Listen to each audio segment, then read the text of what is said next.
Hey, ladies and gentlemen, this is Milton again, and I want to tell you about an experience that I've had. It is not one that I haven't had before. This is nothing new.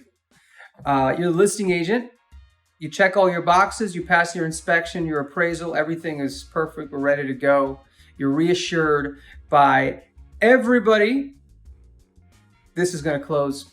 We're on time. I reassured on Friday, on Monday, and on Tuesday. Closing was on Friday. I told my client, go ahead, purchase your ticket, come to town. We're going to be ready to close on Friday. He arrives Thursday morning. And can I tell you, Thursday at 12 p.m., I got a phone call from the banker that there's a problem with the loan. That he may have to move it to a Freddie product. Fannie Mae's not accepting the community because of the insurance. Some nonsense that should have been handled a month ago. Because I had been telling them from the get-go, this is a fee simple townhome. There's no master policy. The owner has to cover the property in its entirety. And the insurance policy that the community had covered the fence and the pool house.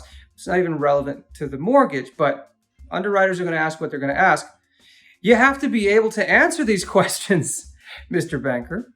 So I know one banker I won't be doing business with again, but he wasn't my choice anyway.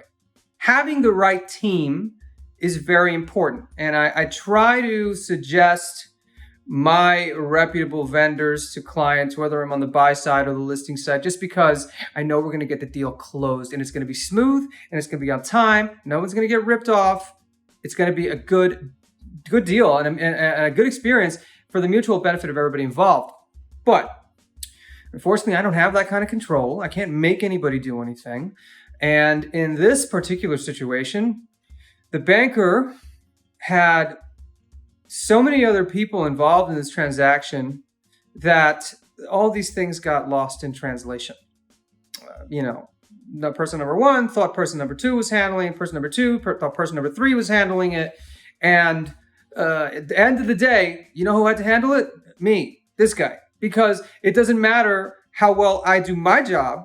If the title agent or the banker or the loan processor, if somebody screws up, it looks bad on me. Because at the end of the day, my seller would have flown here for nothing, wouldn't have been able to close, even though I had a cash backup offer. It would have been a couple more weeks. And if I was representing the buyers would still be homeless, potentially with their stuff in a truck somewhere, sleeping on their mother's floor. These things happen. This is real life. So how did I get it resolved? Well, Fannie Mae requires that master policy for a community have boiler and law and ordinance coverage. Well, that is included in a lot of policies, but it's not written on the master policy. And we needed the insurance broker to write an email stating exactly what I just said. We do not offer boiler coverage, and we have law and ordinance coverage in the master policy. But you had to take the extra step of actually tracking down the person that wrote it and then getting them to write you an email confirming all these things with proof so that can be sent to the underwriter. These are things that I could have done week one of the transaction. Or if you work with the right banker, these questions wouldn't even been asked because it would have been submitted properly from the first time. And it would never have come up, especially at the last minute, at the bottom of the ninth.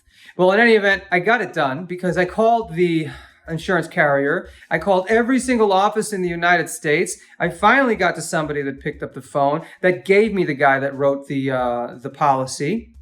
I got to email him, left him a voicemail, spoke to him. I had to get the lady at the front desk to get him on the phone. So I could speak to him for 5 minutes because he's busy too. And this is a request that's kind of out of this world. He's never had this before. Again, have the right banker. These questions aren't asked. And we got it done. We got it through underwriting. We got it accepted, clear to close. And we closed on Wednesday instead of Friday. So not terrible, but not terrible because I'm not terrible.